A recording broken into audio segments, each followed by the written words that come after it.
Hi everybody, I hope you're having a great day. In this video, I'm going to be covering Flexo. He made his very first appearance way back in Mystic Comics, issue number 1, that was released in January of 1940. Now, his aliases have gone from being the Rubber Man to more recently being reintroduced as Flexo the Proto-symbiote. And it's a unique being that stands 6 feet tall and weighs 700 pounds, having black eyes and no hair at all, with red and yellow colored skin. Now, Flexo is currently considered to be a symbiote robot, which in itself is very unique and was hard for me to categorize.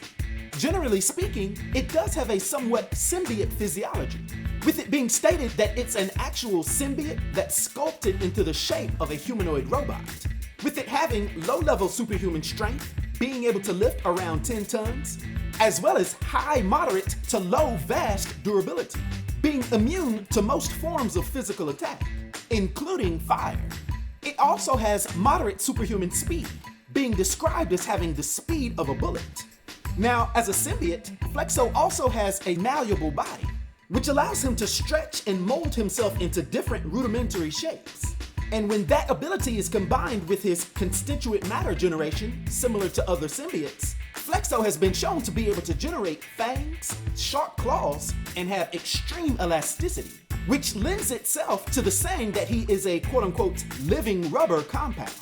And finally, by making himself lighter than air, Flexo has been shown to be able to fly, although this was more prominently displayed in his original appearances. Now, Flexo is a fascinating and very obscure figure from the annals of Marvel Comics' golden age. Flexo, the Rubber Man, as he was called, has undergone a dramatic reinterpretation more recently, evolving from a simplistic golden age robotic hero into a complex symbiote-like creature with ancient origins. This transformation has breathed new life into a long-forgotten character, weaving him into a modern interpretation within the Marvel Universe, particularly within the mythology of the Venom Klyntar symbiote. Now, as I stated earlier, he appeared in the nascent days of Mystic Comics, which itself as an institution would later become Marvel Comics. Back then, Flexo was presented as a creation of the brilliant Williams brothers, Joel and Joshua.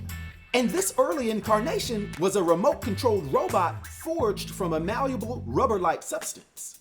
His hollow body was supposedly filled with a quote-unquote secret gas that allowed him a range of abilities. And generally speaking, Flexo's primary function was to serve as a tool for justice, battling criminals, saboteurs, and spies under the directions of his creators.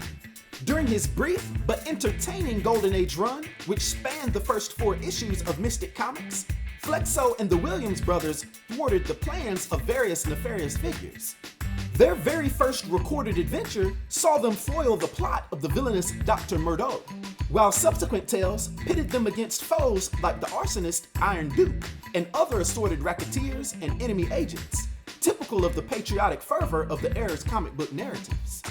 During his heroic deeds, Flexo remained a relatively obscure character, his adventures ceasing with his final appearance in Mystic Comics issue number 4.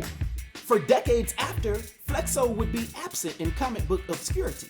His most notable, albeit grim, return to the spotlight would come in the 2012 limited series Marvel Zombies Destroy.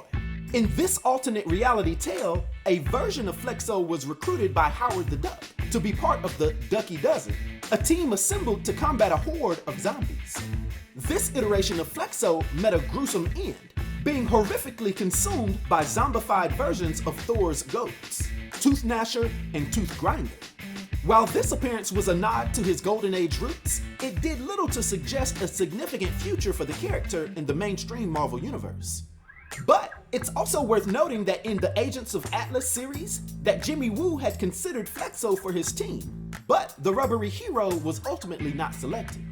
The most significant recent development in Flexo's history came in the Free Comic Book Day 2023 Spider-Man Venom, issue number 1. This story dramatically retconned Flexo's origins, revealing that he was not a robot at all. Instead, the quote-unquote living rubber the Williams brothers discovered was in fact a symbiote-like creature of extraterrestrial origin that had crash-landed on Earth. supposedly making him one of the first symbiotes, if you want to call it that, on the planet. The brothers had found this alien being and learned to control it, passing it off to the public as their own robotic invention. This new origin story cast the original Golden Age adventures in a new, more sinister light. The supposed secret gas was a fabrication, and the remote control was merely a means of influencing a sentient being. This revelation was further explored in the ongoing Venom series. It was shown that when provoked, Flexo could actually manifest classic symbiote traits, including extremely sharp fanged teeth and a primal level of aggression, which was a far cry from the bumbling, good-natured robot of the 1940s. His modern reemergence brought him into direct conflict with Dylan Brock, and their initial encounter was confrontational. But Dylan later realized that Flexo was not inherently malevolent, but rather a frightened and manipulated being. This led to a more peaceful interaction, with Dylan vowing to help the ancient symbiote. This new narrative direction has positioned Flexo as an intriguing new player in the ever-expanding world of Marvel's symbiotes, a living relic from a bygone era, now grappling with his true identity in the modern world.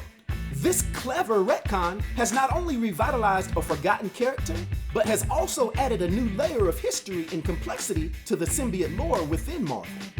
And now, for his powers and abilities, and his influence on the Marvel Universe thus far, for my 1 to 10 rating, I'll give Flexo a rating of 5, which is an enigmatic rating. I hope everyone enjoyed this video. I'll talk to you next time. Be sure to like and subscribe to The New Sage.